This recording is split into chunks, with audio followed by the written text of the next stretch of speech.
போலாமா?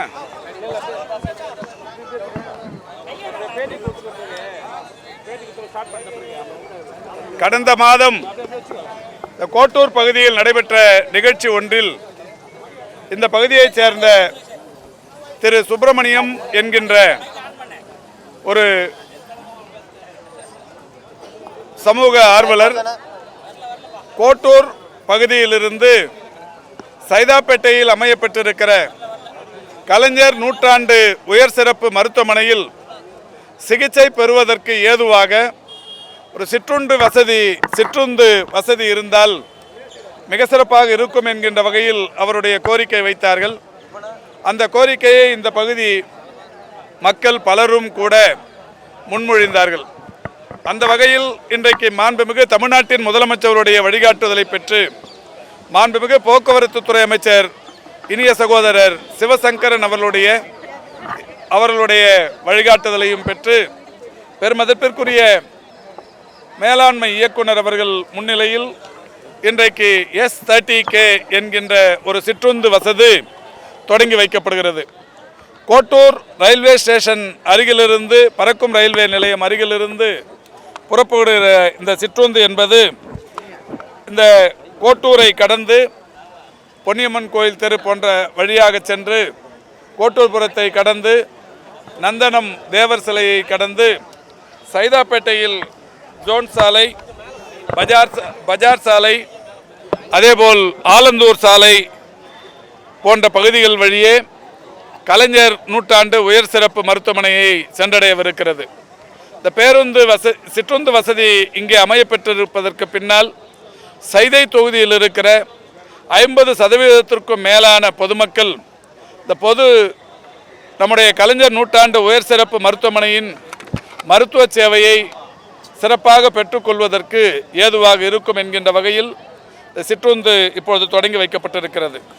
மாண்புமிகு தமிழ்நாட்டின் முதலமைச்சருடைய வழிகாட்டுதலோடு ஏற்கனவே சைதாப்பேட்டையில் 2021 மே திங்கள் 7ஆம் தேதி ஆட்சி அமையப்பெற்றாலும் ஒரு 3 மாத காலத்திலேயே மாண்புமிகு அமைச்சர் அண்ணன் கண்ணப்பன் அவர்களிடத்தில் எடுத்து சொல்லி சைதாப்பேட்டையில் ஏற்கனவே சென்று கொண்டிருந்த பேருந்துகளை திரும்ப இயக்குவதற்கும் புதிய பேருந்து தடங்களை ஏற்படுத்துவதற்கும் அவரிடத்தில் கோரிக்கை வைக்கப்பட்டது. அந்த கோரிக்கை ஏற்று மாண்புமிகு தமிழ்நாட்டின் முதலமைச்சரிடத்தில் வழிகாட்டுதலை பெற்று 11 பழைய வழித்தடங்களில் மீள தொடங்குதல் என்கின்ற வகையில் 16 பேருந்துகள் அன்றைக்கு தொடங்கி வைக்கப்பட்டது.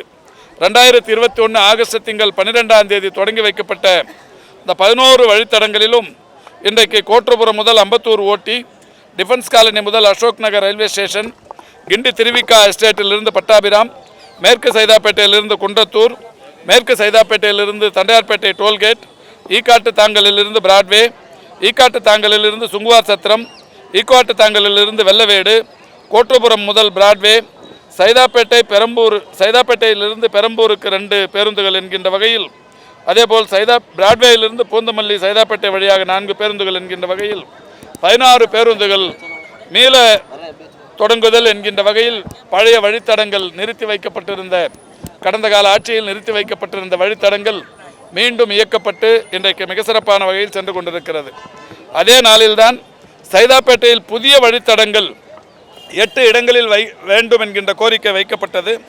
சைதை தொகுதி மக்களின் கோரிக்கை ஏற்று சைதாப்பேட்டையிலிருந்து ஏராளமான குடியிருப்புகள் கண்ணகி நகர், எழில் நகர், பெரும்பாக்கம் போன்ற பகுதிகளில் குடியேறி இருக்கிற நிலையில் அவர்களுக்கு ஒரு பேருந்து வசதி வேண்டும் என்கின்ற கோரிக்கை ஏற்று சைதாப்பேட்டை முதல் கண்ணகி நகர், மேற்கு சைதாப்பேட்டையிலிருந்து ஸ்ரீபெரும்புதூருக்கு 2, மேற்கு சைதாப்பேட்டையிலிருந்து கோவளத்திற்கு, பார்சன் நகரிலிருந்து சென்ட்ரலுக்கு, தாடண்டர் நகரிலிருந்து கோயம்பேடுக்கு, மேற்கு சைதாப்பேட்டையிலிருந்து அசோக் பில்லருக்கு, மேற்கு சைதாப்பேட்டையிலிருந்து செங்கல்பட்டுக்கு 2 வழித்தடங்கள் என்று 7 புதிய வழித்தடங்கள் அன்றைக்கு தொடங்கி வைக்கப்பட்டது.